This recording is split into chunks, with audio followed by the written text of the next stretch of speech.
what a 2-hour show could be for me could be a 7 to 8 hour day. And that's the way that I look at it. But a lot of people don't see it like that.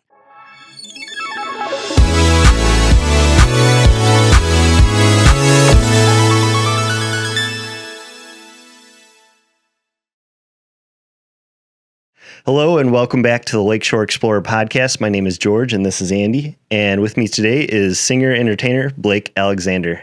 How you doing today? How's it going, man? Good. Pleasure to be here. I'm glad to have you here. Thanks. I'm going to set Andy down here because he's a little tired, so he's just going to nap for now. So tell me, how did you kind of find out about the podcast? I found out about the podcast from my producer and musical director, Tyler Nyman. After we had released the album, One and Only, and then the single Holiday Love, we just started branching out and looking for different avenues to start to either promote the album, promote that I finally have my original work out there. And he came across you through a friend of his that he saw do something on here, and he's like, dude, he's in Indiana. Why don't you hit him up? He's starting to just do stuff with local artists and interviews. And I guess he hit you up right away before I even had a chance to. Yeah. And then as soon as I went to message you, you had already messaged me, and that's how this all came to fruition. So yeah, very cool. I'd never heard your work before. I don't follow like a ton of solo singers like that.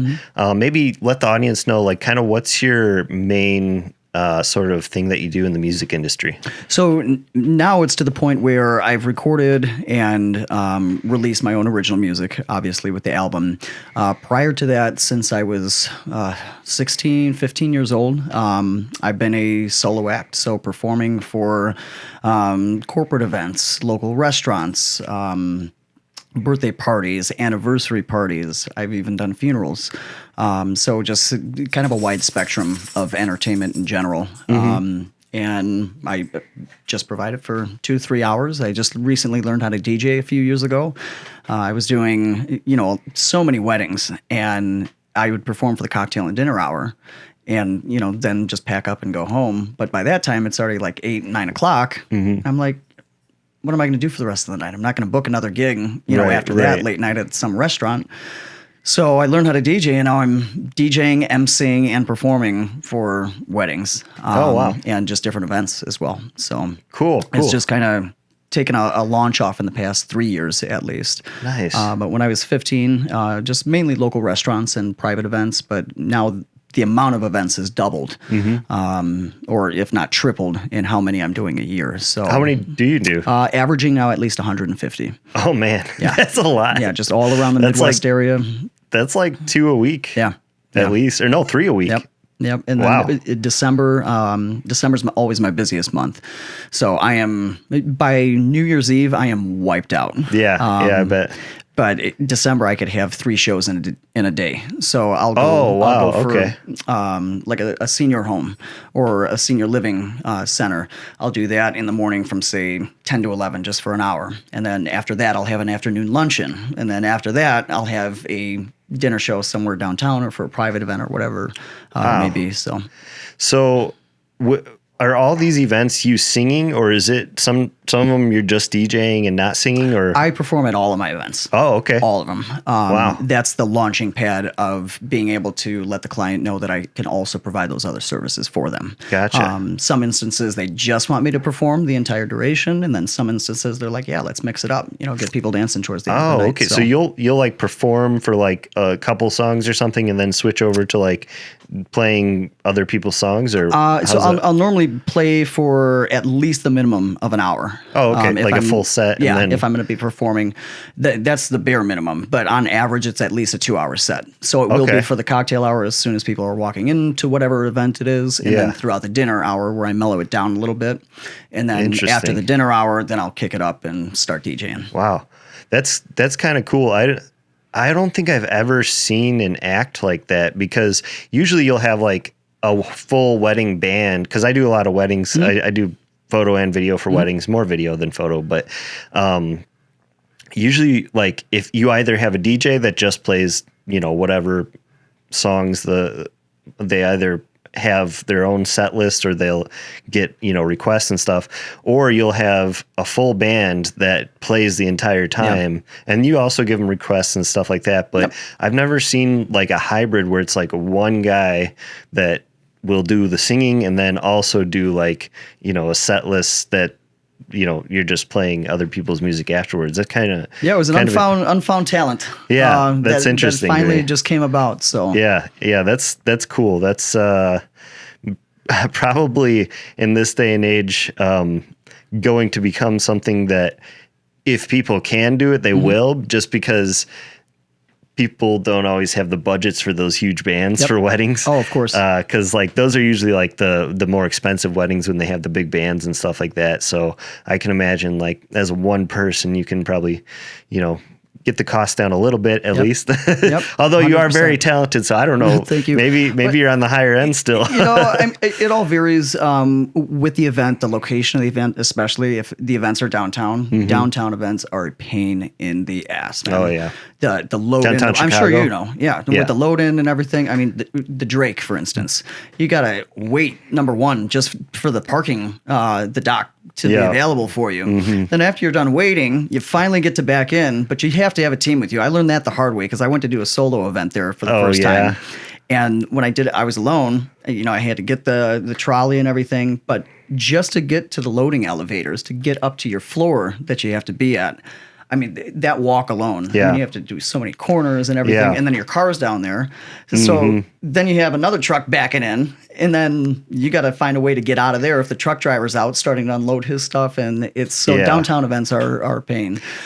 The Drake, is that the one on Michigan Avenue? It's right off of Michigan, Yeah, and I did one. Is that the one that's got the like wood paneling all inside? Like it's very old, all wood, It's very old, luxury. I did one there this year, and they had valet, and the valet, like they were bringing my truck back around, but they asked me to, because I had a whole cart full of equipment, they asked me to go out through the loading dock.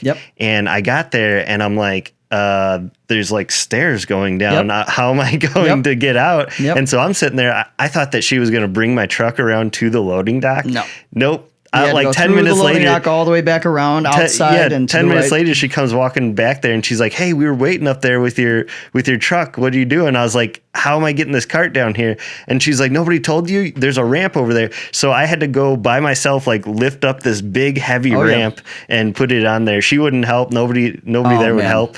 And so I was able to get my equipment down out of there. But yeah, it was definitely a pain in the ass. So like anything downtown, like I prefer to have people with me. But I mean, sometimes there's not really budgets for it. So even at the Drake, which I mean, that's a kind of a high end place. A lot of the weddings there tend to be, pretty pricey weddings. They always go for my highest end package at that place. So they definitely are. And not to mention the time that you have to leave, especially where we live out here. That timing is everything, because you could leave an hour and a half, hour and 45 minutes early, but if there's an accident, even on the Skyway, if you had an accident, but it's right as soon as you get into that downtown rush hour time frame, everything. I mean, the lights, the construction, just it is the worst. Luckily, I don't usually have to go during rush hour, because typically, like for weddings, it's on the weekends, and then like for my corporate stuff, most of the time I'm able to go in like a little bit later,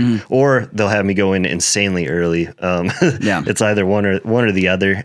So usually I don't hit rush hour, which is nice. But you live out here in Valpo too? Okay. Okay. Cool.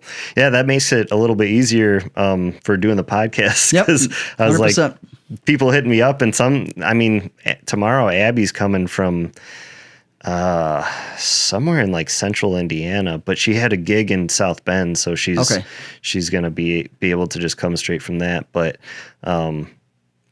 yeah, it's well, you're drawing people in from everywhere. So it's a good thing. Yeah, it's fun. But do you ever bring anybody on just to like help with equipment? Oh, of course. Do you bring like speakers and everything? Yes. I bring the entire setup, everything from the speakers, the lighting, mixing boards. I mean, the whole shebang, extension cords even. But it depends on the event, how big the event is going to be. If I need to just be their center are front and center the entire time, or if I'll have the opportunity to kind of operate my own stuff, if it's a little bit more laid back. So I would definitely say for like corporate events, I always have my sound tech with me. Which is a huge help because I usually don't have to worry about any of the setup. I mean, he takes care of it right away, and I can focus on talking with the client and mingling and stuff like that. And they'll also make sure you sound good while you're performing. Yes, So that's the biggest key. yeah, That's the biggest key. definitely. I mean, I've grown to master my mixer for the most part, but it just depends on levels. When you're doing a sound check in a big empty room, that's going to be filled with 300, 350 people. And you start that first song, that whole sound aspect changes. So then you got to tweak everything because that room fills up. So ambience is completely different when it comes to that. So it's definitely a lot more convenient to have my sound tech with me then. Yeah, definitely. Sometimes some of the DJs I work with, they're deaf because they've been doing it for too long and they just start cranking it and they need somebody to tell them, hey, way too loud. Bring it down. Yeah. Sometimes I'll even have guests come up to me, hey, can you tell them to turn it down? I'm like, I'm filming right now, but sure. Yeah. How long have you been doing weddings? Weddings I've been doing, I'd say since I was 15. When I started singing professionally. And you're 30 now? I'm 30 now. Yep, so just turned 30 years. in August. Yeah. So you've been doing weddings longer than me. I've been doing them for about maybe 12 years at this point. I'm about to be 35, and I've been doing them since I think about maybe when I was like 22 might have been the first wedding. But weddings aren't all I do. I do a lot of corporate work and stuff. What about corporate work for you? Does that entail like parties and things like that? Lots of corporate parties, or different corporate events where it's just a social thing. Like for 2 hours, it's like a cocktail social type of event. Or, for instance, the Better Business Bureau. I did their big annual gala where I just went in just to sing the national anthem, and that was it. Oh, cool. So all the events just vary. Whatever needs music and needs entertainment, that's what I'm there for. Yeah, that's kind of how I am. Like, I do a ton of events outside of weddings, corporate events and stuff. And most of the time, it's like long form stuff, and then they'll do like a highlight edit. But occasionally, like, some of the stuff that I got into ever since the pandemic is I got into live streaming. And so now I have like, I don't know if you guys can see in this shot, but I have a switcher down here.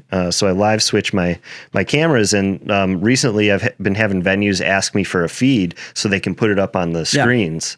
And so that's kind of cool. Like while I'm filming, I can see like my work up on the screen. But adds like another level of pressure. Like I don't want to mess up because everybody's going to see it in real time, like on these big screens. So another level of pressure, but also shows your experience and your professionalism. Yeah, for sure. I'm surprised that we haven't ran into each other on some sort of gig because like most of my work tends to be corporate work in Chicago, and there's always entertainers at all those events. So but you'd never guess how many events are going on in Chicago every single day. There's always work out there. Right. You just got to find it. Yeah. That's why I work in Chicago, is because there's a whole lot more events there than in Northwest Indiana. I mean, there are some here, but as far as the corporate stuff where they have big budgets and things like that, like most of it that's where the money is. It's in Chicago. Yeah. And that's, with the corporations, that's how it works. They call you and they say, here's our budget. Are you good with that? Yeah. Sign away. Yeah, for sure. I'll make the contract and we're good to go. How did you get into singing? Like, what was the catalyst that got you into singing? Oh, man, I have been singing. I always use this quote, but I've been singing since I came out of the womb, man. Sounded like crying. Maybe it sounded a little bit better than a normal average cry, but as far back as I can remember, I have been singing all my life. It was a blessing. It was a gift from God. Were you trained? Nope. Never trained vocally. Wow. I was in choir throughout my younger years. And briefly in high school I was in choir, but as far as formal vocal coaching, I've never had any formal coaching. That's amazing. All self-taught. I always tell people, I think that I learned because I was grounded so much as a kid. I spent a lot of time in my room alone. I gotcha. And most of it had to do with school because I was always the class clown, always trying to be the center of attention, always trying to make people laugh. Never really interested in anything to do with math, at least. And my math teachers see this. I'm sorry, but firsthand. The main ones that interested me the most were history and English. But other than that, in math, I'd always be just looking out the window, dreaming of my goals or what I was going to do after school. I started in magic, actually, when I was 11. Wow. Yeah, when I was 11 years old, I did my first birthday party in magic, and wonderful, wonderful man named Randy Kahn. He owned and operated a bunch of McDonald's franchises, and he essentially was the one that gave me the opportunity for my stardom in the entertainment business in general. And I started performing 2 magic shows when I was 11 years old. So I would do every Saturday. I would do 2 shows at 2 of his locations a month. At McDonald's? At McDonald's. There was a rock and roll McDonald's in Olympia Fields, Illinois. Okay. Right off of 30. And then the one right down the street in Matson that had like a huge 2-level play place. Oh, nice. So I would go there and perform an hour show, a magic show for like the kids and stuff. And that's what opened up my entire realm of entertainment. Oh, cool. So, that's interesting. McDonald's of all places. I don't think I've ever seen anybody perform at a McDonald's. Yep. Well, that was what made Randy's franchises so unique, is that he would have entertainment at his McDonald's. Right. Okay. That makes sense. Yeah, the rock and roll one, he had a stage and lighting and the whole shebang. So he had entertainment, I want to say, at least 4 or 5 days a week. That's cool. Yeah. Where did you grow up? So I grew up in 2 different areas. I grew up in Frankfurt throughout grade school and my childhood, and then throughout like junior high through high school in Chicago Heights. Okay. Cool. So parents are divorced. So spent most of my younger years with my mom, and then my high school years with my dad. Oh, okay. I gotcha. So that's why you were performing out in Illinois a lot. When did you end up moving out here to Indiana? I moved out here when I met my now wife. I was 21 when I moved to Indiana. Cool. She lived in Maryville at the time. Then after we got engaged, or even before we got engaged, moved in with her and then got engaged. Then we got married, and now we live in Valpo. So we've been in Valpo for about 2 years now. Nice. Cool. Yeah. I've been in Valpo for about 1.5 years. So I am from Crown Point, but I went to Maryville schools. I was on that part of Crown Point that's like Ross Township. So I'm from Crown Point, but if you guys watching at home are like, I don't know that guy from Crown Point, well, that's because I went to Maryville schools. So and he's got a beard now. Yeah. But Valpo's nice. I like it. It's very quaint. Yeah. And what I kind of like about it now, because in the last couple of years, Crown Point has grown so fast, the traffic got just unbearable. It's so bad now that like you literally have bumper to bumper gridlock during rush hour, like in the square. Yep. And that's something that never was a thing when I was a kid growing up. I remember coming home from college, and there was like things on Broadway. It was always literally, I don't know if you're familiar with Crown Point a whole lot, but Broadway from 231 all the way up to 93rd was cornfields. Okay. Yeah. Nothing but cornfields. And I remember coming home and being like, what? There's businesses here now. What is going on? You got Beggars, you got what? Sonic is over there now. Car washes, just the plazas, everything. Yeah, they got all kinds. They got Strax and they got hotels back there now. And then that whole new section of housing development back there on 109th. None of that was there. That was all cornfields too. So that's kind of why I wanted to get out of Crown Point, come out to Valpo, a little bit less traffic. And where I live is specifically nice because I can hop on 49 without really going through the downtown area. But as far as like the music scene goes in Northwest Indiana, where have you really played? I know that you do a lot of stuff in Chicago, but in Northwest Indiana, where do you typically play at? So my first branch out with my Northwest Indiana crowd, I guess you can say, was Ciao Bella, right off of 41 and 30. So the Italian restaurant over there. That's what gave me my start to make a name for myself out here. And Joe, the owner, I want to say 19 when I did my first show there, maybe 20. And I still perform there to this day. And he's really helped me in the aspect of being able to further my career and, just get my name out there. So my business model when I was around that age was I would go to all these different restaurants and pass out my cards and see CDs that I'd made at the time that I'm super embarrassed about that I even handed those out back then. But I would go around to all these restaurants and I would get so many no's. I mean, 99% of them would be no's. Mm-hmm. But I never let it stop me, and I continued, even second, third time. But I was still so determined. You just keep knocking on their door until they can't help but answer. Mm-hmm. They're going to say, you know what, just do it. Screw it. Give this kid a shot, whatever. Yeah. And sometimes that would be my selling point. Just give me a shot, Yeah. And then I realized, you know what, I'm going to tell all of these different business owners, I'm going to do it for free. Mm-hmm. I'll give them an hour show for free on a Friday. And if they like it, they can continue to have me.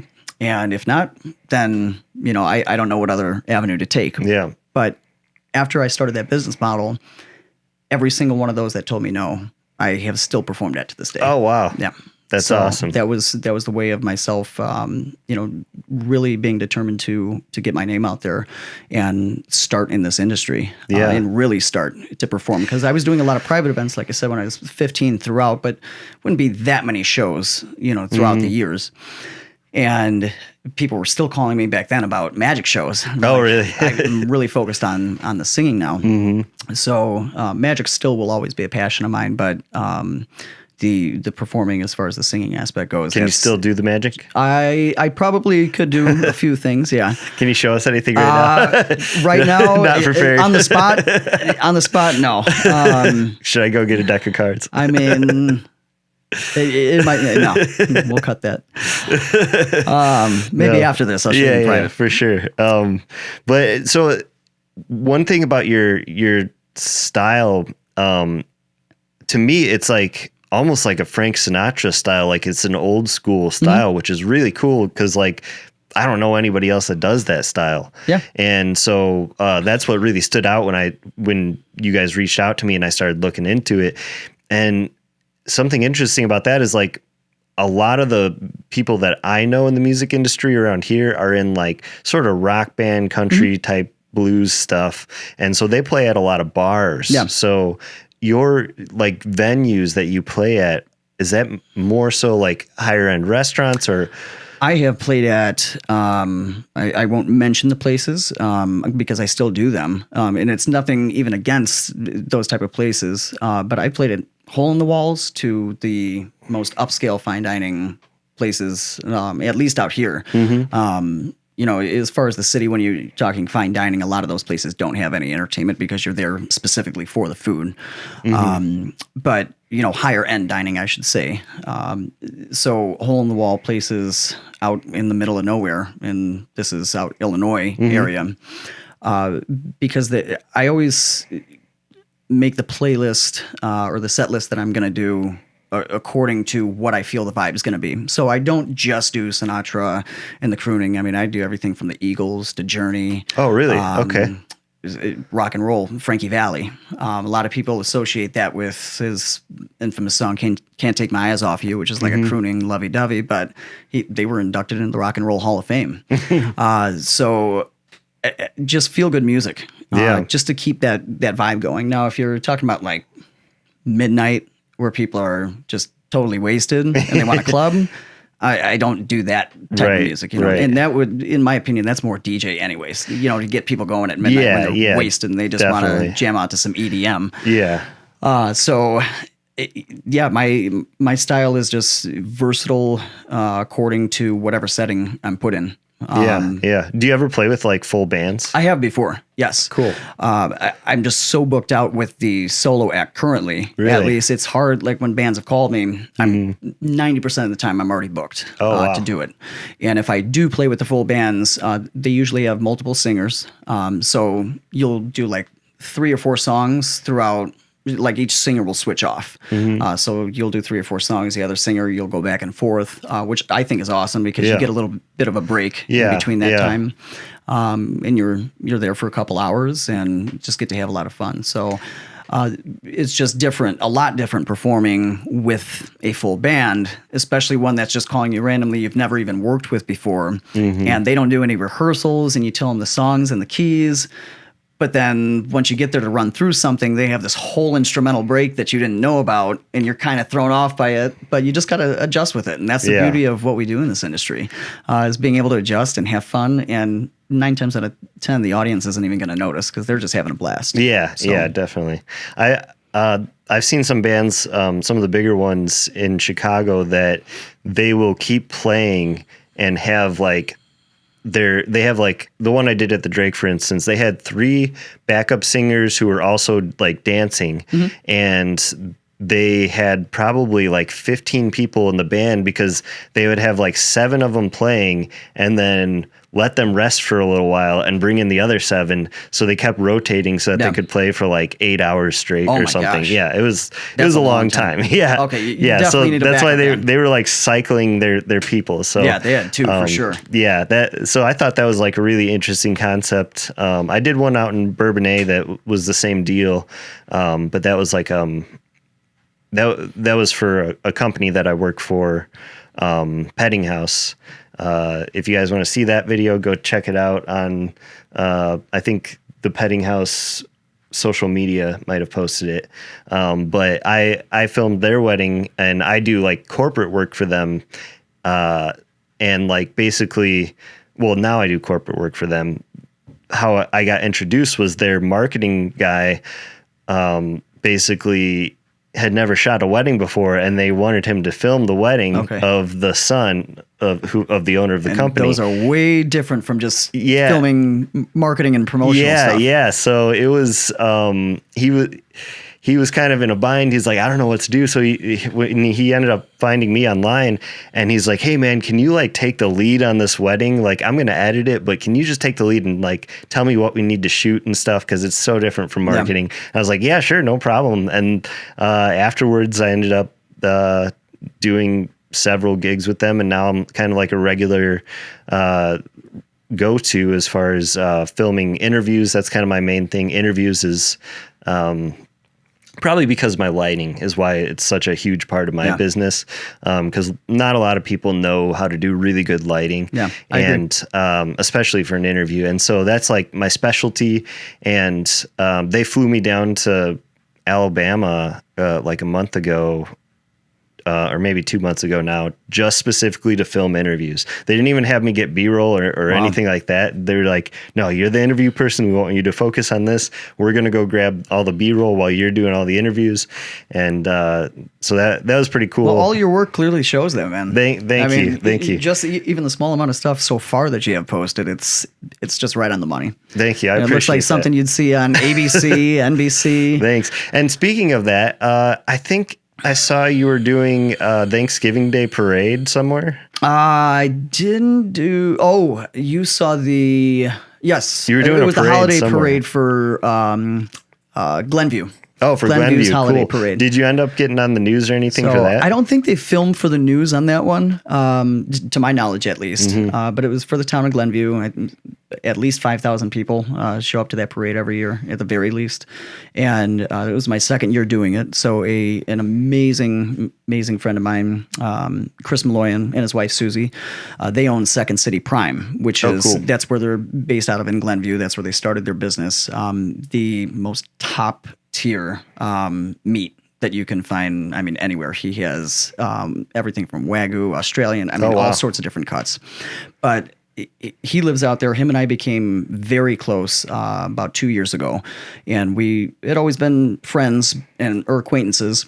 But a mutual friend of ours passed away, and since then, myself, Susie, Chris, and my wife, we all just reconnected, and he's definitely my top 3 best friends. Oh, nice.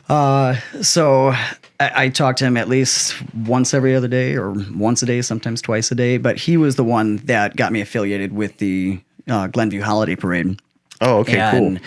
they have this huge trailer, and then they have their big Second City prime trucks going down. So on the trailer, that's all bedazzled and decorated. That's where I perform on.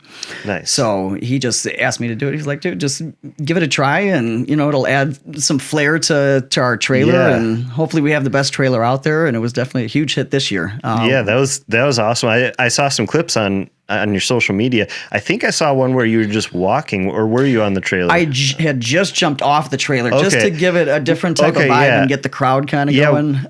When I saw that, I was like, that's got to be like incredibly exhausting if you're walking the whole way while singing. Like, so I'm normally used to dancing and stuff on the stage. Yeah. But when you're walking all that way and like jumping, you don't just stop and take a break. Normally when you're singing, you can pause with the mic and hold the stand and everything. No, I'm just going and going and going. And then I didn't even think about it. I started jumping up and down in the air.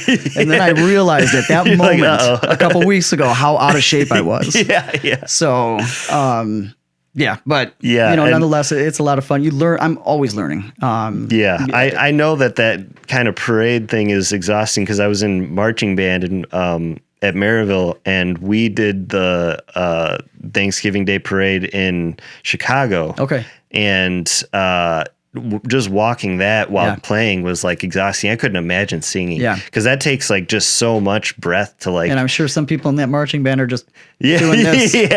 Yeah. Pretending. We actually got lost after the parade trying to find the bus. Somehow we ended up on Lower Wacker with an entire group of band students, like 100 band students walking around Lower Wacker, totally lost. I don't know how we ended up getting back, to be honest. I don't remember anymore, but because that was like damn near 20 years ago now.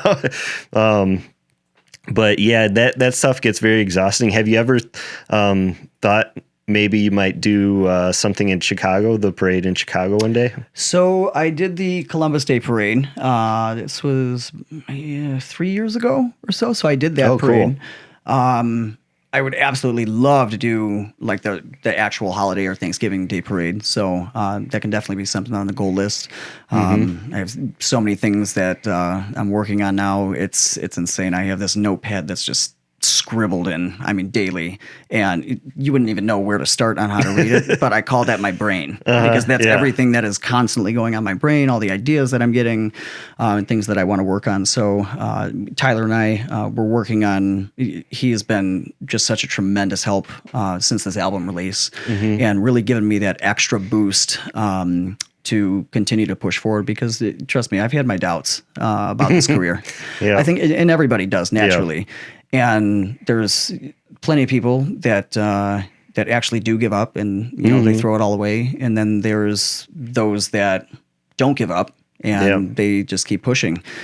And sometimes it'll happen and sometimes it doesn't. Yeah. So I'm definitely one of those that I don't like to fail at anything that I do. If I have a newly found passion, I'm going to figure out a way to master it. And as soon as I master it, then I'll move on to the next thing. But Tyler and I have been just working on a list of priorities. Okay, what should really come first in this list of the next step that we need to take? Let's just list everything top to bottom and then cross off one thing at a time and see what's working, see what's not working. So he's been a huge support in that aspect. He's been a huge support in almost in a sense turning into like my manager, and that's been the biggest thing that I've been needing lately is just either a manager or an agent to start handling a lot of the bookings and the phone calls and stuff like that, because I'm getting bombarded with just so much stuff. It's overwhelming. On top of that, trying to find home time, trying to find time with family, but I'm also performing full time. So I'm not saying I have the craziest schedule in the world, but it can be very overwhelming when you have 20 different calls coming in a day. You can see my home screen. The emails down there, that's just from today. Oh my God. That's just there's 330 emails. Now, I will say 90% of that is spam. Okay. But the time it takes to go through, I have to go through every single one of them so I don't miss, that inquiry that might come in or an important email maybe from somebody else that, it has the title that looks like spam, but it's really not a spam email because I've deleted those before. And then somebody's like, dude, you never call me back. And I'm like, oh my gosh. And they see it in my trash folder because I thought that it was spam. So that takes time alone. And that's just in one day. So all the missed calls. Yeah. You know, I get quite a few of those emails that are they'll go on my website and fill out the form, and it'll be something along the lines of like, we can help you with your SEO Yep. and, you know, stuff I've like gotten that. that as well. And I'm like, okay, but how did you find me Yeah. if my SEO is bad? Yep. I've thought the same thing. But I know I have good SEO because I actually didn't used to have very good SEO on my website, search engine optimization, and it basically destroyed my business when the pandemic hit because all my normal clients, like, they weren't bringing any, doing anything for a while because everything was shut down. And I wasn't getting any new clients because I didn't even realize that when I had swapped over to a different website, all of my messages were going to the old website. And man. for like a whole year or like year and a half, I was missing all of the messages from my website. And I just attributed it to the pandemic, like killed my business, which was partially true. But in 2021, I redid my website and found all of these messages, and I was like, "Oh my god, all this lost business!" Yes. And then people thinking that you're just not responding. Well, I'm like, okay, well, this guy must not care. Yeah. So, and when I redid everything, I use Wix to build my websites, and I went through their whole SEO section and filled everything out proper, and like they have you even tag the photos and everything on your website is like tagged in the behind the scenes thing that nobody sees but the bots. And once I did that, and I changed my business name, I used to be called Lakeshore Studio 4. I changed it to Lakeshore Video, and that that alone, just having video in the name, I think that really did it. Because then the phone was just ringing off the hook after that. It's a lot quicker for people to read. Yeah. Comprehend. Like I was telling you earlier before we started, you know, people's attention spans these days are like little gnats. Yeah. You know, they quick. Instant gratification. Okay, boom. I don't like it. Swipe up. Just keep going. How does most of your potential clients find you? Up until now, 90% of it has always been word of mouth. Okay.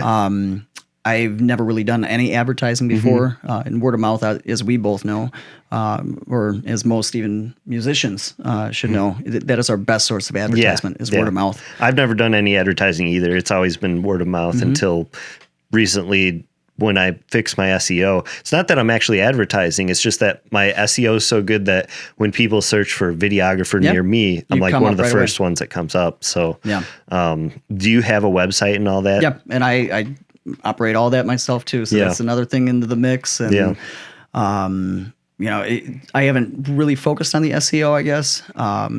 Typically, where do you build your website? Squarespace. Everybody uses Squarespace. Yeah. Squarespace and Wix, I think, are about the same thing. Yeah. I just started on Wix like years and years ago, so I didn't want to like go away from it. And recently, they got really good with using AI to help build your website. Okay. So like doing all of the like writing and stuff, but now it's really nice because you can input your like all your descriptions and stuff, and then your assets, you can put that in like one sort of location, and then with just the click of the button, you can change the whole layout of the website. Wow. So it'll keep all your assets and just reformat the website look to include all of that stuff. AI's taking over. AI is definitely taking over.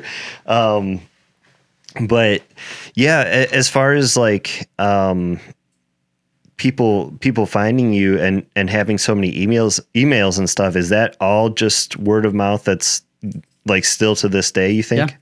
Yeah.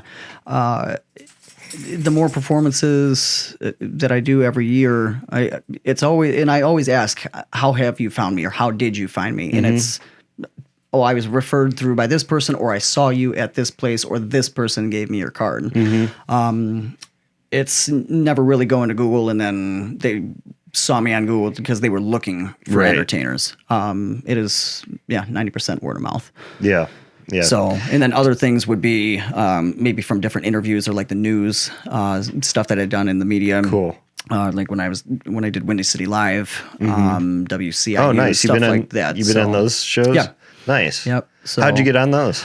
Ryan Shiverini, I met him through some networking events, and then my manager that I had at the time, she had emailed Windy City Live, one of the producers there that she knew, and that was my way to get on the show. So, Cool. yeah, Windy City, WCIU, WGN.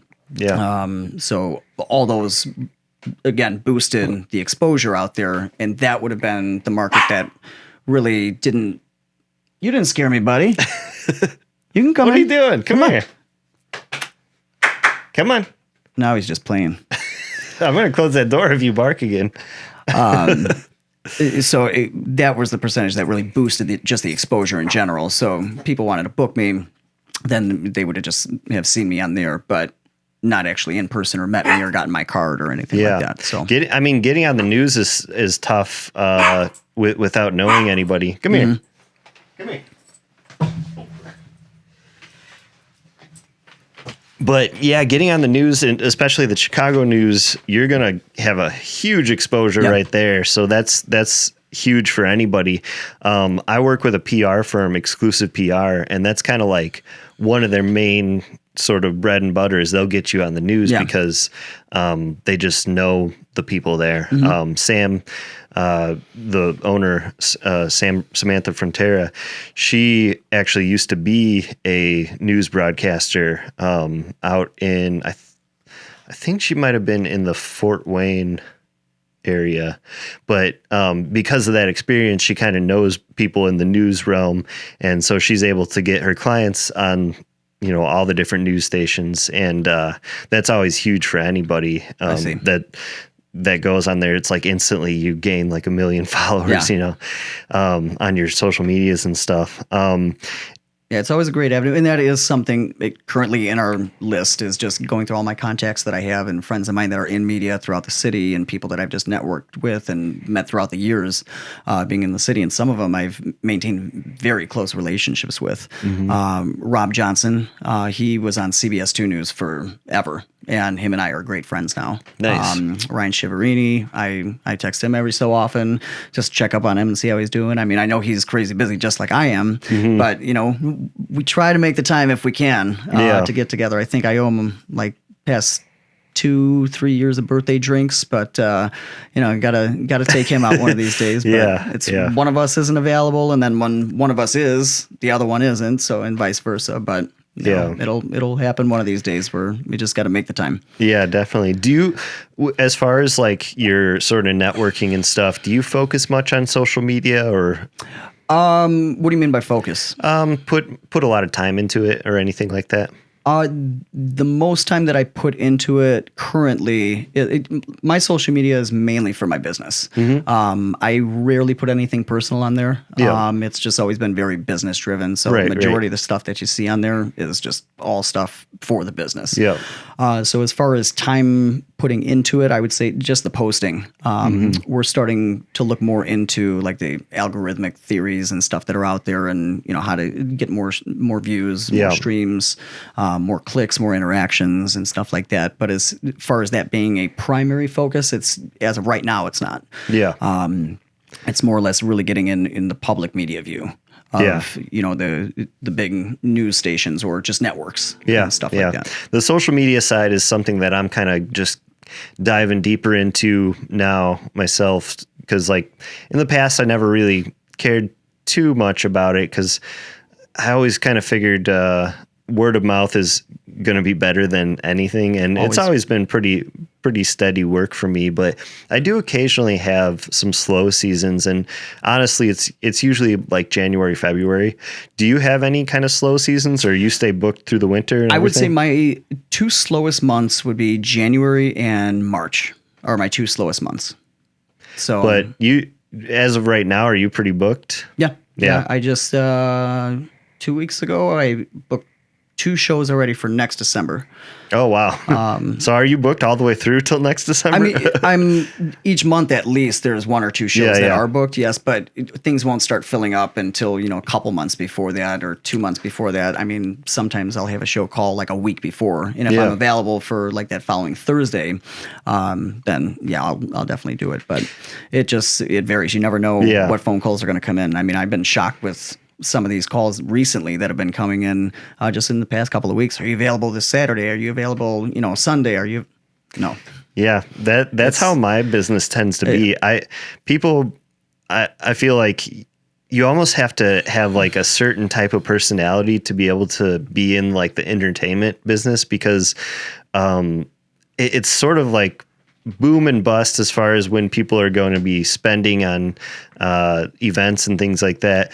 But also, like, for me personally, I don't know if it's like this for everyone, but for me, I tend to have like maybe one gig a month that is like planned ahead, and then all the other stuff is all last minute.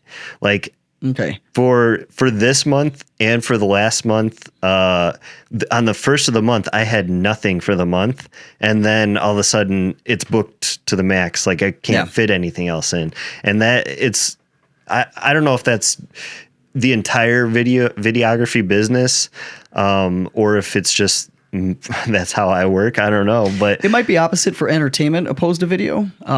Maybe. Because mine's just completely opposite. And I mean, the good thing is we're getting the calls, right? Yeah. So it's not a burden on me. I feel most bad because I can't do it for these people. And I'm like, well, I wish you would have called me 2 months ago, and then I would have been able to. So yeah, it's just completely opposite for me as far as that booking goes. Most of majority of my clients, it's at least booked out an average of a month to a month and a half in advance. Oh, nice. It's mainly in December that I get the last minute calls. Yeah. Oh, okay. Because somebody's throwing a last minute party. And what about for weddings? Do they book you pretty far in advance for that? Yeah, weddings are. I found that with photography, they'll book really far in advance. With video, it's 9 times out of 10, it's last minute. Yep. Because that's the last thing that they're going to spend money on. It's very unfortunate. But the odd thing is, I noticed that this year, a lot of my clients were actually spending more on the video than on the photos, which is a first. Yeah. And you could talk to any photographer or videographer that's in the wedding industry. They'll tell you, oh yeah, they always prioritize photos before video. Yep. But for some reason this year, people have been like finally wanting to spend more on video, which is awesome because I prefer the video side of it for weddings. Photos is a little more pressure, sort of, you know what I mean? I wonder if it maybe is linked somehow to just the way the world is transitioning into the social media platforms, where people are wanting to take these clips of their wedding videos and show those. I mean, they're always going to post the photos naturally, but to get those views per se. They want to see who's looking. I do think it's something to do with that. There was some sort of shift this year where now everybody wants videos, and maybe it's because the algorithms are like pushing video more or something. But I mean, a lot of my clients tend to not even want me to share their video. Like this year in particular, like my biggest budget weddings, they did not want anybody to share it. Nobody can see it except for them, which in the past, like that wasn't really a thing. Like usually my weddings would be, they want to show it off. They want to get all those views. They want to get all that. But now I'm starting to get a lot more clients who are wanting to keep all their weddings like completely private. And they're not even wanting to post anything. Yeah, they don't, a lot of them don't even have social media. Like that's not even, they don't even have their own social media. And so like I don't charge like extra for that. And I think that's maybe helping me land more of them, because a lot of them will tell me, oh yeah, everybody I talk to, they want to charge more because they're not able to use this to promote. And I'm like, well, I have 12 years of backlog to like promote myself. I don't really need this wedding to promote my work. But they also have been asking for the raw footage, which is kind of like, it's happened before, but it's happening a lot more now. And I think it's because editing is kind of getting easier for people. Do you do any video editing yourself? Like just for your own social medias and stuff? I have played with it. I'm still learning it, so I wouldn't say I'm super masterful at it. I haven't put in my 10,000 hours in yet with that, but it's something that does intrigue me and interest me. For me to be able to do it on my own if I need something quick, and I'm like, okay, I want to throw this up there. I don't have to call somebody and say, hey, do you have the time to edit this for me?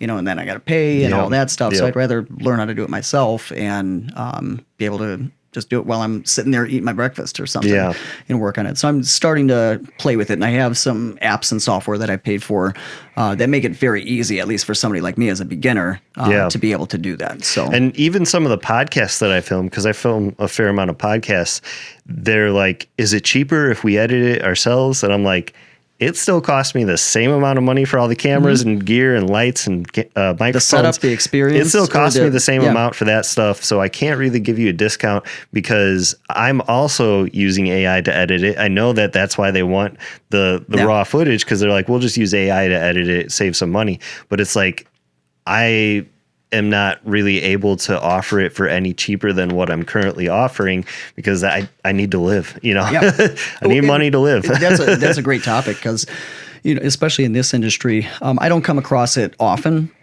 but, I have come across a few that, they think that the rates are too expensive. And they quoted me this, I'm not them. Mm-hmm. I may have more experience, or maybe that's just what they're charging. But, at some point you have to set your worth and know what you're worth. I've been having people tell me for years, you need to like triple your prices in what you do. Because same thing people for me. pay it. Yeah. But at the same time, I also believe in, I have to live. I have a lot of bills to pay. I have a lot of stuff that I'm investing in right back into my business. And that's where what I spend majority of my money on is just reinvesting it into my craft to keep on growing and growing and growing. And that's the only way that you grow a business. Yep. You have to spend money to make money. Yep. So a lot of people just don't realize when they hear whatever you're quoting, okay, well, you're paying me because I have this amount of experience. Or when you're a master at your craft, the saying is you put in your 10,000 hours of work. You're paying for my 10,000 hours that it took me to master to where I'm at now. You're also paying for the top of the line equipment that I have. You're paying for the vocal talent that I have. You're paying for all of the time invested that I've already put into this. It's not just that I'm coming out to do, 2 hours worth of a show and it's just like, boom, I learned it yesterday. Mm-hmm. You're paying for the drive time. You're paying for the travel. You're paying essentially what a 2-hour show could be for me could be a 7 to 8 hour day. And that's the way that I look at it. But a lot of people don't see it like that. Yeah. So, and not in a rude way, but that's not the type of clientele that I want to work with, that I need to work with. Now, if it's a charity event, that's completely different. Charity events all day long, because I'm a firm believer in giving back. Mm-hmm. So charity events I do all the time. And it brings me a ton of joy, just knowing that I'm doing it for a good cause and making all these people happy or seeing some smiling face. So that's what gives me the biggest high per se in what I do is when I look out in that audience and say nobody's even paying attention, but I see that one person that I'm changing the way that they're thinking just in that moment and sending them to a different place, or that euphoric aspect that you get from listening to a song that you love or a song that might remind you of somebody that passed away that you loved. And that's what music can describe to people. And that's what music is. You're telling a story about anything. That's all music is. That's same thing with video. You got to tell stories. Yes. And you're seeing it through that lens, and it's there forever. Yeah. Audio recordings. So when you're putting out a record, it's there now forever. And you can listen to it over and over and over again. And the memory is just so surreal. When I hear some of the stuff when we first started working on the album, from 3 years ago, and I hear the rough drafts and the rough recordings where it's just a piano with all these songs. It's literally just piano. And to see what it turned into, over 12 professional studio musicians, it's just such a grueling process, and it's just a miracle to me. What we can create as human beings, if you really just put your mind to it, as that saying goes, you put your mind to something and find something that you're passionate about. You want to wake up like it's Christmas every day and just be excited to go to work. And that's how you know that you found something that you truly love to do. Yeah, definitely. That's how I feel with video. I love doing it, and I get energy from doing it. Like just the problem solving aspect of it is so fun for me. And sometimes I'll like in the middle of the night, I'll get an idea and I'll just like start. I know the feeling. I go like something for like lighting or something, and I go test it out at like 3 a.m.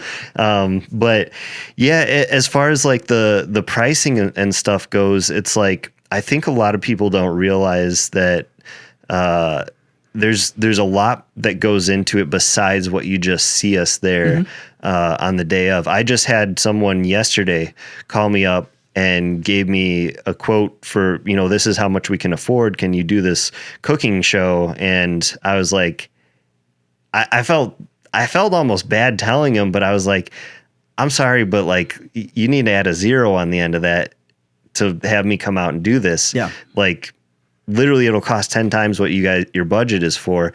And I don't know they wanted to pay like $300 for this cooking show. For like a segmented show, or like a full on, like half hour long cooking show with multiple cameras and like proper lighting and everything. And like, I need to have a crew to pull something like that off. You can't alone afford to, you wouldn't make any money. No, I wouldn't make any money. Nobody would do it with you. Nobody would do it with me. That's the problem. I can't even hire a helper for $300 these days. And so, I kind of, it's hard to tell people like just how much it costs. And what I've seen, because it kind of breaks their heart, you know what I mean? Yeah. Because they had this set in their mind, we're going to be able to do this. And then you tell them and they're like, oh. And like, I don't even have another videographer I could direct them to, because nobody can live off that. I don't know a single person who's doing this full time that can do it for that price. And so I tell them a lot of times, like, you can get somebody film it on your phone, or maybe you can go to the local college and find somebody who's like just up and go on Amazon and buy the holders with the light ring. Yeah. Set up one phone, set up another phone in the front. Yeah. I just saw something that follows you now. You stick it in the not the dongle, the little motorized thing. Yeah. And it follows like you back and forth. Yeah. There's all kinds of stuff that people can do. But if you want that, really professional look, you got to pay for somebody who's, like you said, got 10,000 hours of experience. With live streaming, especially, I always tell people, like, do not hire someone who doesn't have a lot of experience with this, because every single time there's just tons of troubleshooting, regardless of where, like, how many times I've done it. I could do it the same time, same space, same setup, multiple days in a row, and there's different things that I have to troubleshoot every time. And like, part of the reason why I'm good at troubleshooting that kind of stuff is because I was in IT for a couple of years, and so I kind of learned like the technical side of troubleshooting, like the networking stuff, and like those kind of things, your average videographer is not going to know how to do that stuff. So like, I literally don't know another person that offers multicam live streaming the way I do, because I do 6-camera wireless live streaming. I can put the cameras anywhere in the room. And I've had people ask me, like, when I'm booked or something, like, who can you recommend? I'm like, honestly, I have no idea. There's nobody else that does this. Like, nobody offers this. Like, it's a super specialty thing that, like, the only reason I got into it is because that's what saved my business during the pandemic. It's the same thing with me in the music industry. People are calling me for a reason, because they want me. It's like saying somebody wants to hire Sinatra, but they get Dean Martin. Yeah. Just two completely different people. Now, I do have my go-to very, very small group of people that I know that I can trust 150%. If I'm just unavailable, I refer them to, there's a few other people that I have that I know will be able to still provide an amazing job. And I have that too, but not for live streaming, but for other types of stuff. And maybe if it's only like a couple cameras, I can do it. But yeah, the wireless stuff is I can't find anybody with that. But to your point earlier, you were talking about people telling you to triple your prices and things like that. This year, I actually did double my prices on weddings, and I started booking more weddings when I doubled it. So it's amazing. It's kind of like you have certain people who are willing to pay, and they understand like they understand what they're paying for, and they understand what they're getting. Like they're getting that premium quality, that premium like result, and they're willing to pay for it. And then there's other people out there that like they don't know the difference, so that's why they're not willing to pay. They can see something shot on a phone and something shot on one of these. Yeah. And well, it's the same thing. Or for you, it's the same thing, isn't it? No, it's completely different. Some people are just like, we just need any kind of entertainment. We don't care. Okay, versus, well, then I'm not your guy. Yeah, versus like a specialty kind of entertainment. Yeah. So it's a different type of luxury that they're paying for. Not comparing apples to apples or even cars, but if you want the most luxurious experience for that particular service that you're paying for, then you're going to go with me. That's why my prices are this way, because it's a more luxurious experience that you're going to get. It's a more luxurious outcome, more luxurious product that you're going to be receiving at the end of the day. Yeah. Opposed to something else that you're just paying the bare minimum for, where it's just kind of like, oh, that guy was okay. Yeah. Like, did I just waste $200? Yeah. $300? I could have bought another iPhone for that and filmed it on this. Yeah, exactly. So I see what you mean on that aspect, but it's always going to be out there. But we're always going to encounter it, and we just know how to deal with it professionally, and just explain it to them just like that. Yeah. It's just like if they were to go into their job and their boss says, "Oh, well, you do an amazing job, but can you still do that same job for $5 less an hour?" Yeah. How would you feel? Yeah, you're not gonna do it. And like for me personally, like you can see, I live in an apartment. That's where we're filming right now. It's not like I'm rich, and people, even the people who like work at the companies, like I just did a holiday party for a company I work for, and I ran into the person who cuts my checks, and she's like, I'm the one who sends the checks out to you. I know you're making good money, this and that. And I'm like, you'd be surprised at how much expenses I have. Yeah. It's insane. Like just between like insurance and all the subscriptions and stuff, like I'm paying like insane amounts just to keep the business running without even buying equipment. Yes. And then when you factor in the equipment, it's like, oh man. And that stuff goes obsolete so fast these days, all the technology. Most I mean, not all, but most non-business owners don't understand that. Yeah.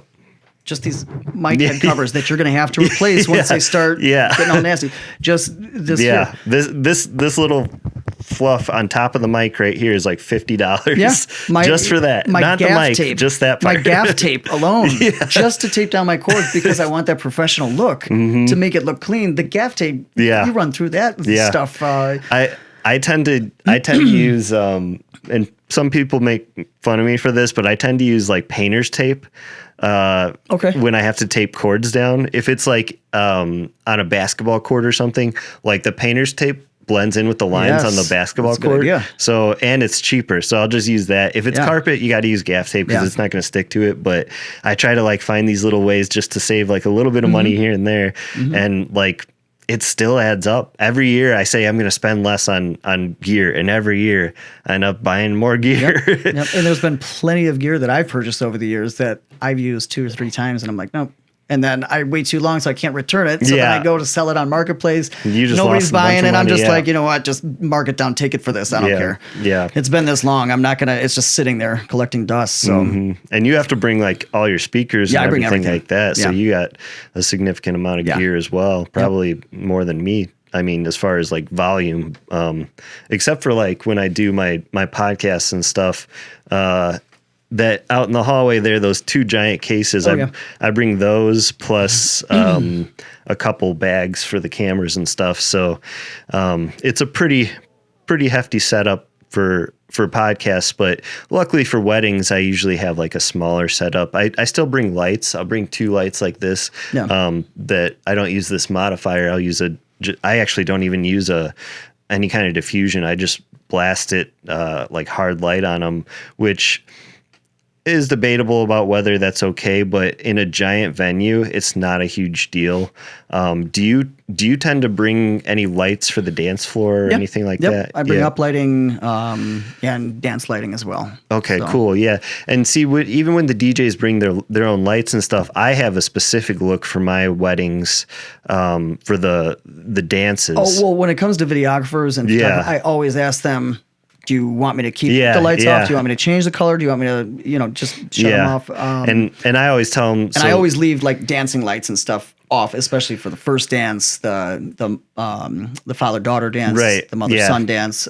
I don't even question that. For me, I do 2 big lights blasting out of the floor for intro speeches, cake cutting, first dances, and then your garter bouquet toss, if they do that. It's kind of, a lot of them tend to not do that anymore, at least in Illinois, but in Indiana, they still do the garter bouquet toss. I don't know why. It's like, I get a lot of them all around. It's kind of, seems like in Chicago and stuff, they don't do it as much, but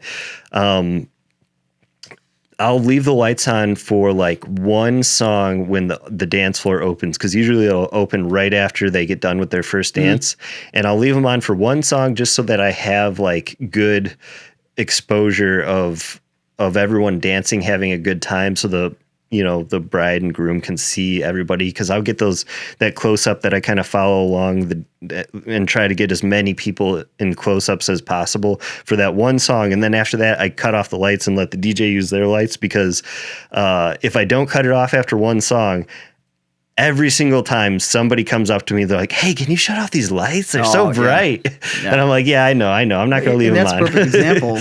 Most videographers that I've seen don't even take that into consideration to bring their own lights just for that specific shot. Yeah. And that's like that, like what you're paying for is that experience of like, I have been doing this long enough and I've seen so many different setups. I know what's going to look really good, and like putting those blasting just from one side, I'll usually set it up next to where the DJ is, blast it towards the head table so that during the speeches we're getting front lighting, and then I'll move my cameras around for during dances I'll get backlighting, because it looks really dreamy during the dances, but when people are giving speeches you want to be able to see their face, of course. So that level of like nuance it took me years to figure that out, like the nuance of like during this section you have front lighting, this section you have backlighting, and most videographers for weddings, they really don't know anything about lighting. This is very basic. They just don't do lighting. And even like photographers, there's so many that like, I'm not hating on them. Like it's fine however your style is, but a lot of photographers around here don't know how to do lighting at all. There was a wedding I did not that long ago. And the photographer asked me if I had a flash. Oh, wow. If I had a flash for his camera. Yeah. Yeah, he was dead serious. I thought he was joking at first. That's crazy. Like a strobe light? And he's like, no, like a flash for the top of the lens. No, why are you asking the DJ? No, that's pretty wild. Like, I wish I had one for you. Do you ever put a spotlight on yourself while you're singing? No, never have. That might be a cool thing to try sometime. Yeah, it could. Because I think if I was doing the video for a wedding, if you had like a specific song that was like an intro song or just something like dedicated to the bride and groom, I would probably do a backlight for you just for that one song. You know what I mean? That might be something interesting. Do you ever get requests like that where they want you to do like something dedicated just to them? Not alone necessarily, but I've done like their first dances, and stuff like that, but never like after the wedding. Are you talking about like how some people have their private dance? Well, yeah, there's that too. Yeah. But I mean, like, do they ever request that you sort of stop everything that's happening and the focus is on you during a wedding? No, and I personally never even really throw that out there. No, yeah.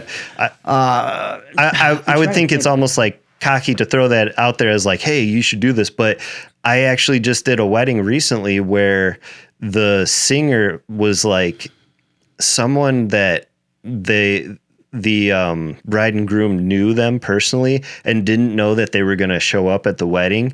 And so like when they came and they started singing this song, it was like really special to them. That's awesome. And so like it was kind of like a focus of the dance floor. I mean, she didn't actually go out on the dance floor, but the bride and groom, even while they were dancing, like stopped to like, oh, that's so great. Like, this is amazing. So I've had special requests as far as the bride and groom asking me, can you please sing, like, this is our favorite song. Can you please sing this sometime throughout your set? Like, we absolutely love this song. I just don't go out of my way to, I guess, make the focus on me right. At the weddings. But I will say, out of request for the bride and groom, this is to you guys. Sometimes. And they'll just enjoy it in their moment. Everybody can continue eating and stuff like that, but they'll be definitely focused on it. So I've had stuff like that for sure. Yeah, that was like kind of the first for me where it was like almost everybody just kind of stopped to watch the singer. I was like, oh, interesting. So, but I think that was more so because it was like a family friend that they just didn't expect to be performing. I see. Essentially. Yeah. So I thought that was kind of a neat thing that they did that I never seen it before. So, but let's see where can we go with this now? Yeah. What are we moving on to? Where are we at? What time? I mean, I'm fine on time.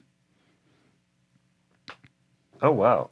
We've been going for what, an hour and 38 minutes. That's a good thing, man. That's a long time. That's a good thing. Yeah. We got a good connection. Yeah, that is good.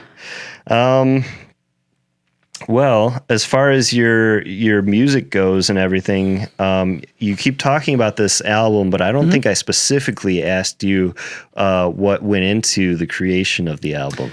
It was a whirlwind of things. I'll make it as short of a story as I possibly can. Back in high school, I met my engineer who mixed and mastered the album, Roland Lim. I met him my freshman year of high school, and we had become friends then. He was a junior or senior back then, and we just had a really good friendship. We just kind of clicked right away, and good people just vibing together. After high school, we lost touch with each other. He didn't have a Facebook for years. So after I had graduated, I went on to just continue performing and saw him pop up randomly on my People You May Know. And I'm like, man, Roland's got a Facebook. Sent him a friend request and stalked his Facebook a little bit, saw he was still doing the music stuff. And prior to that, I was still doing magic and like in that transition phase of singing full time. So reached out to him and I'm like, dude, I'm performing at this restaurant in Orland, but I see you're doing music. It'd be awesome to just do a cover or something one time in your studio. You should come out and listen to me perform. Oh, yeah, I'll think about it, Blake. If not this time, send me a couple other dates. I'll try and make one of them. And I'm in the middle of my show that night, and he ends up just showing up. And nice. I was like super nervous because I hadn't seen him in so long. Yeah. And that's the most nervous that I ever get is in front of people that I know. It's people that are close to me, family, or just close friends of mine that I know. So that's when I get nervous singing. The only time I ever get nervous. Interesting. Is when, So he ended up showing up to that show that was at 94 West in Orland Park when they were still open. And it was a big steakhouse, but just totally threw me off guard. And he came and he stayed, and we chatted briefly after. But he's like, dude, your voice is awesome. Like, let's talk after this. I got to get going, but I definitely have some ideas for you. So that's how him and I started rekindling the friendship that we had back in high school and just growing closer together, not just in the music sense, but our friendship as well. And then he started just giving me some ideas of original songs and, have you ever thought about songwriting and branching off into doing your own stuff? And I said, well, yeah, I've thought about it, but I don't even know where to start. Like, this is what I'm used to doing. This is what's making me money right now is by doing all the covers. So one of the songs on the album, Love Again, was an original of his that he wrote, I want to say back in high school. And he recorded it, but he never wanted to put it out there because he's just he likes to be more on the back end. So that's how I am. Yeah. So he said, here you go. What do you think of it? Actually, Moving On the album as well is one of his that he wrote back in high school, I believe. And he played those songs for me. I'm like, dude, I love them. They're absolutely amazing. He's like, I think your voice would fit absolutely perfect on these two. So that's where the original material started, was all the way back then.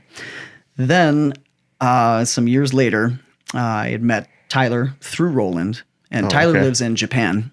Yeah. He used to live in the region, but he lives in Japan now. Interesting. And I'm trying to be super short with this and just get everything in as much as I can. But Roland mentioned myself to Tyler, and they had spoken about doing some music for me. And I finally got to meet Tyler over the phone, and we all just instantly clicked. And this album just came about with like one song that we were supposed to do. And then Tyler spoke with me more about, well, you know, what if I help you rearrange some of this stuff that you've already written, and I can start arranging some stuff. You just tell me the vibe that you want for some of these songs, and I'll start composing the music. And bam, it just happened. Like the album came into the works, Nice. and it was worked on though for 3 years before we released it. And the original, like I said, was just on piano with voice recordings back and forth from Tyler and I. And we made it happen. And so now how many instruments are on it? Well, there was at least 12 studio musicians Wow. that we had to bring into the studio. And with that being said, that's why it also took so long. Well, number one, budget. Right. And some of the people donated their time, and some of the very experienced like horn players and stuff like that, those guys, they got to get paid. Yeah. You know, they're not going out to donate anything. So, which totally understandable. And all amazing people to work with, and I would have them back in 2 seconds again. Yeah. So, where was I going with this? Just the time involved with scheduling all of these different musicians and people to come in and play. Tyler has played on majority of the album. You'll hear him on guitar in a lot of it, on piano and a lot of it. Roland is thrown in some stuff in there. So there's just so many people on the album, but they can definitely see the full list of credits and everything that everybody did on the links and stuff. So Tyler and Roland grew up making music together when they were like 12 years old. Oh, So cool. the fact that I went to school with Roland, Yeah. and then him and Tyler were also best friends, and they were still good friends when I knew Roland, but I just never heard of Tyler. Yeah. And then I start performing, and then Roland comes out and sees me. It's just so weird how everything worked, and how it's come across these past couple of years. And now they're some of my best friends.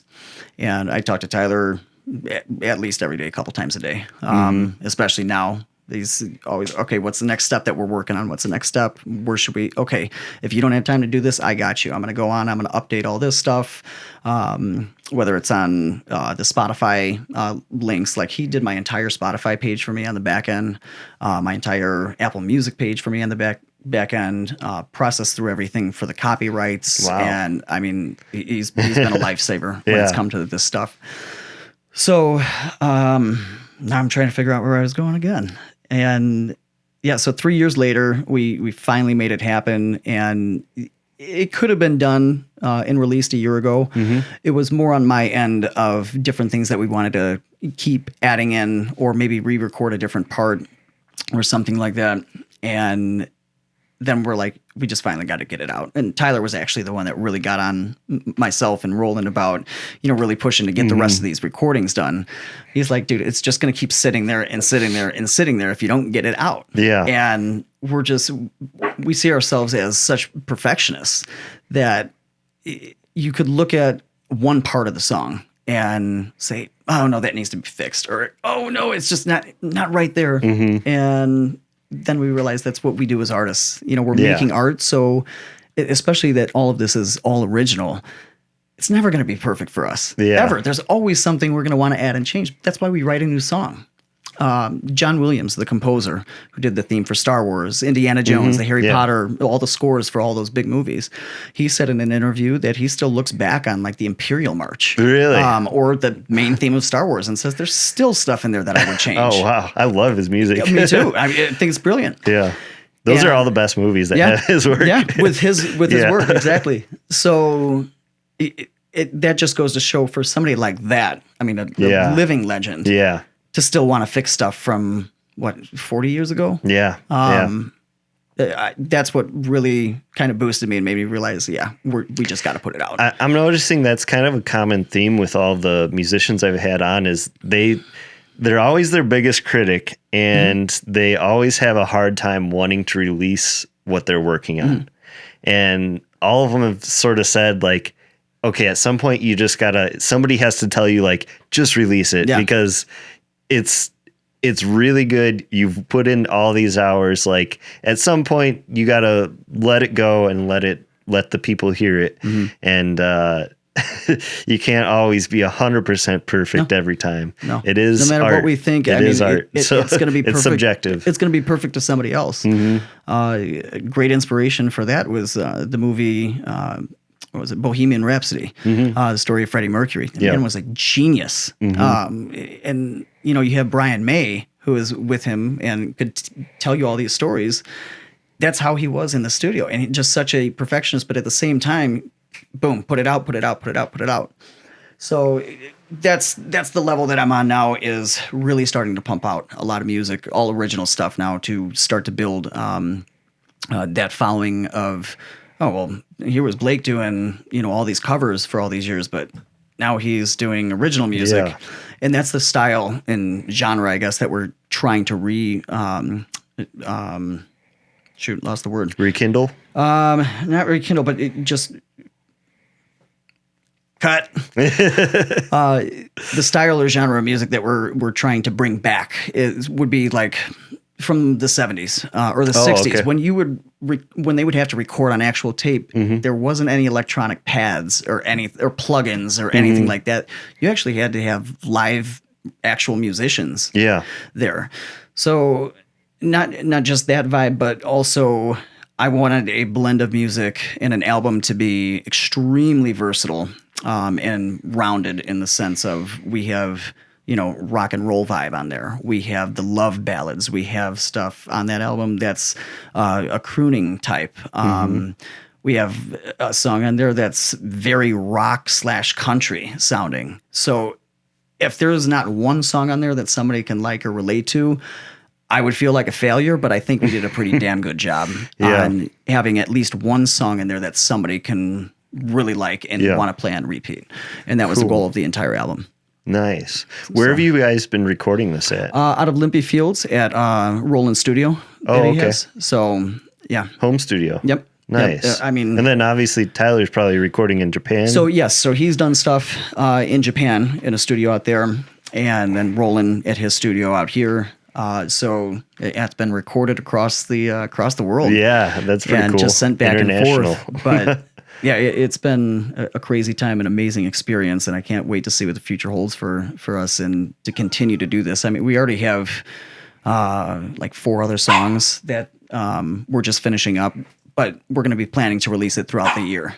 Oh, so, okay, cool. Yeah, those are already written, done. I think they're probably all 70% done. Yeah. So it's just going to be a lot of the fine details in those songs, just the little tweaks that we have to do to them, and then mix and master. And then after that, we're just going to be releasing stuff throughout the year. So that's the goal now. And then maybe throw in a cover or two. He's all good.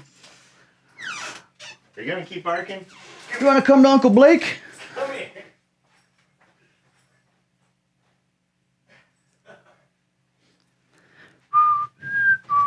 The joys of having a pup.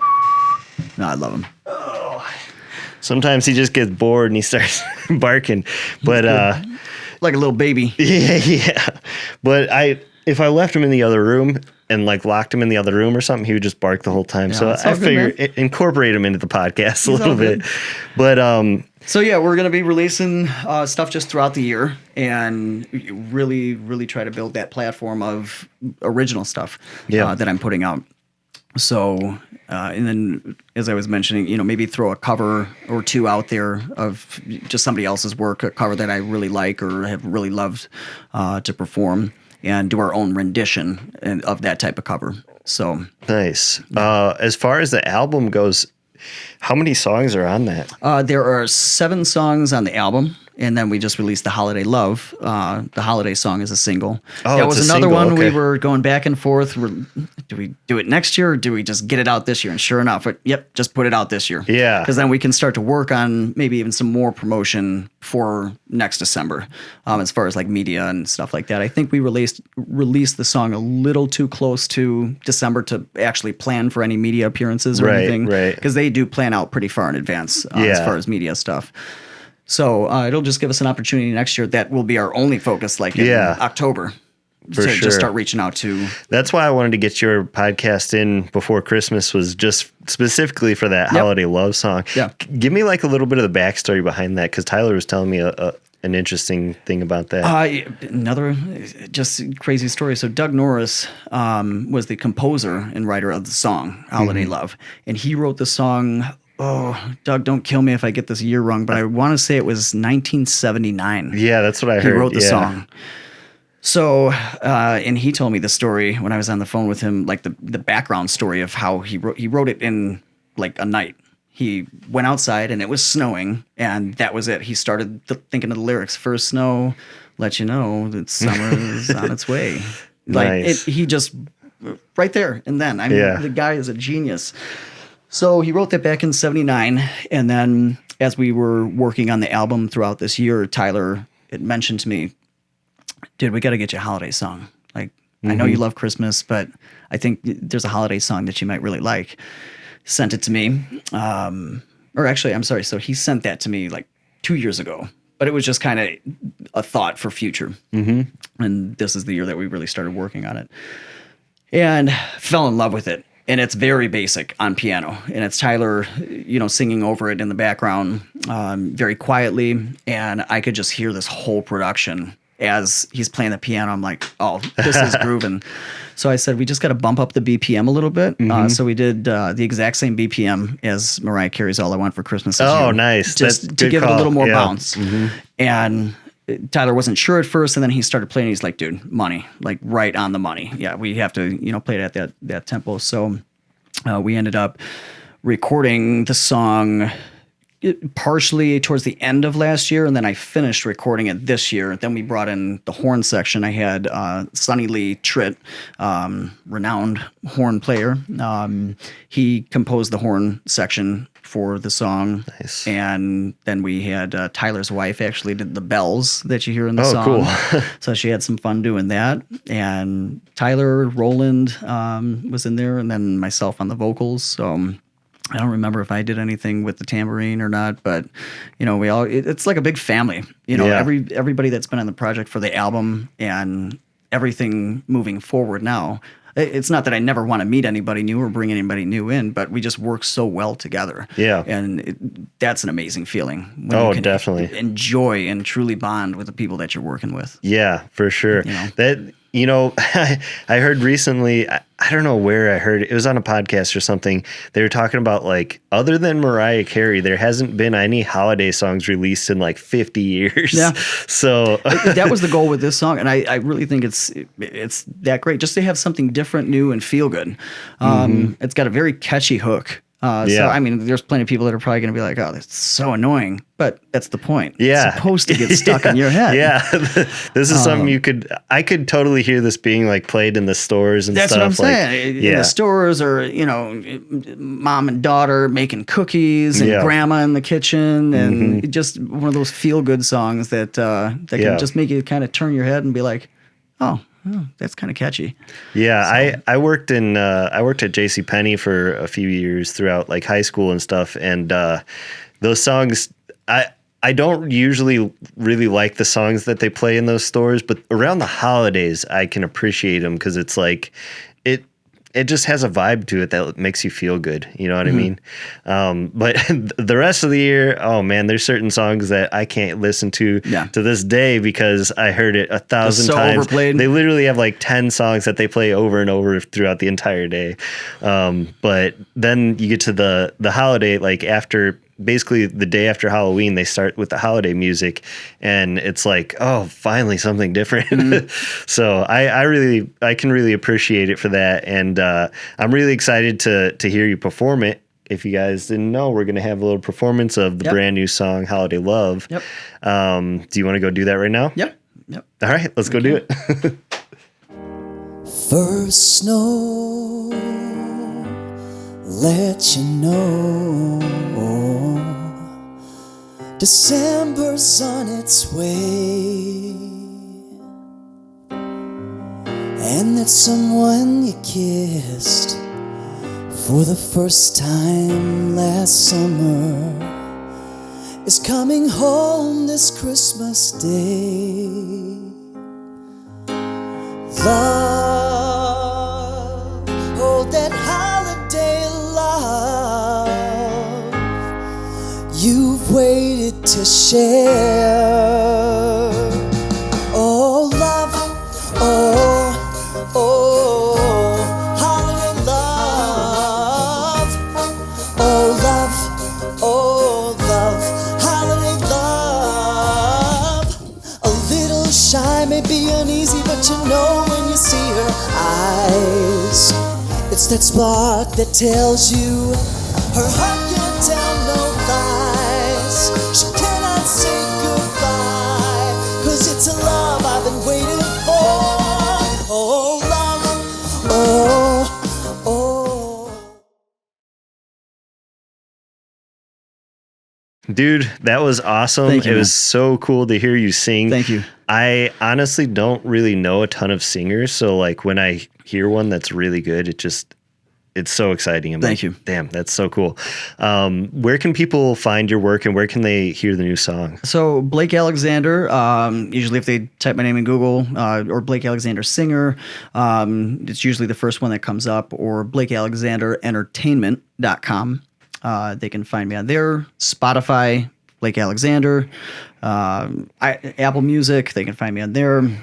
Blake Alexander Music, Instagram. So whatever platform they're probably watching it on, they Yeah. already know that one. But Yeah, for sure. Yeah, Blake And Alexander I'll Entertainment. put stuff in the links below. You guys can see it all there. What can people be excited for upcoming? I would say, I mean, not just what we're planning on doing with the album as far as like live performances in theaters. That's something that I'm really trying to work on, is having almost a mini tour just around the Midwest, just to test it out, test the waters, and see how it works, and see the reaction that we get. So that's in the works, but also just the new music that I'm going to be releasing throughout the rest of the year. So Awesome. It's a lot of work, but we're making it happen. This is the year. I'm not getting any younger, man. I just turned 30, so I'm in that like midlife crisis mark. Yeah. Got to go put the pedal to the metal while you can, right? Yep. Well, it was great having you on. You as well, man. Thank you for giving us that little performance. Thank you for having me. I look forward to seeing what you have in the future. Absolutely. All right. See you guys. Take it easy. Say bye, Andy. Cool. Cut. Awesome.